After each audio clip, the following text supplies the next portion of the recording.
এখন আপনার লগে বাচ্চা ফসল পড়ার এখন মোর সময় নেই, কাকি আমার আজকে গার্মেন্টসের প্রথম দিন অফিস করাই লাগবে।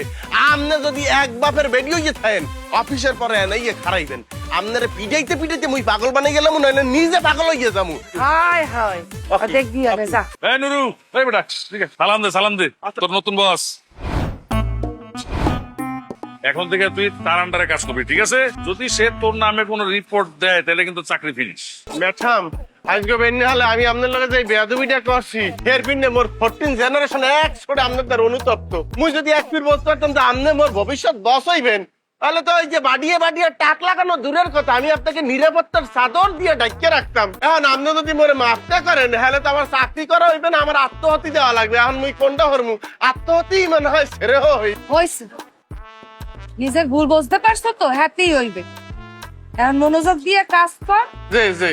আর ওই যে নিয়ে আইছে শাহ আলম, ওই সুপারভাইজারের সাথে অত মেশা লাগবে না, বদমাইশ। আর ওইটা আপনি টেনশন করবেন না, আমি আপনার কথার বাইরে একটা হুতাও লড়বো না, এটা আমি আপনাকে কথা দিতে আছি। আচ্ছা ম্যাডাম, ওই যে মোগো বাড়ি হলে যাইয়া বরিশাল নথুল্লাবাদ বাস স্ট্যান্ড আছে না, ওই বাস স্ট্যান্ড দিয়ে বানারি পাড়াক আমি বাসে উঠিয়া দুর্গাসাগরের কোনায় নামলে মাধব পাশা হাই স্কুল আর মাধব পাশা গার্লস স্কুলের বুক সিটে স্যারসারাইয়া একটা রাস্তা গেছে দক্ষিণ দিকে, ওখানে যাইয়া ফুলতলা বীরপাশা শোলনা, এরপরে করাপুর। মোগো বাড়ি হলে যে উত্তর করাপুর, ওখানে যাইয়া মোকে নাম দিয়ে কুক দিলেই সবাই দেখাইয়ে দিবে। আপনার পৈতৃক নিবাসটা যেন বরিশালের কোথায় ম্যাডাম? মগো হইতেছে ওই যে লঞ্চ ঘাটে গুনে নামিয়া সরবাইজি ইউনিয়নে তালতলা ওই ব্রিজের গোড়ায় গিয়ে বললি আমাকে বাড়ি দেখাই। আমি তো 28 হয়ে গেলাম, তাহলে তো এত কাছাকাছি বাড়ি, আমার মনে খোঁজ খবর করলে হইবে কি পেশাইয়া গোছাইয়া মোর আত্মীয় স্বজন হইয়া যাবো। আমি তো বরিশালের গৌরব, এত বড় একটা প্রতিষ্ঠানে আপনি কত বড় একটা অফিসার।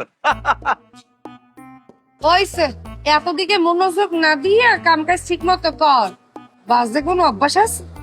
আবার ওই কি ম্যাডাম, আমি ওই যে নারী গাঁজা আর মদ এই খাই না, ওদিকে আমার কোনো নেশা নাই। শুধু সাকিব খান আছে না, ওই যে আমাকে নায়ক, ওনার প্রতি আমি আসক্ত। উনি যে করে আমার খুবই ভালো লাগে, বুঝছেন? বলতে পারেন আমি ওনার অন্ধভক্ত। হইছে, এত শাকিব খানের ভক্ত লাগবে না, কাজের ভক্ত।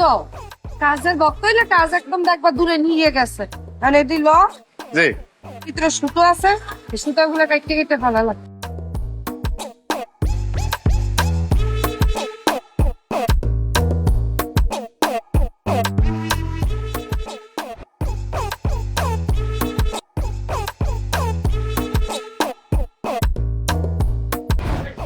তোর বাড়ি বুঝছি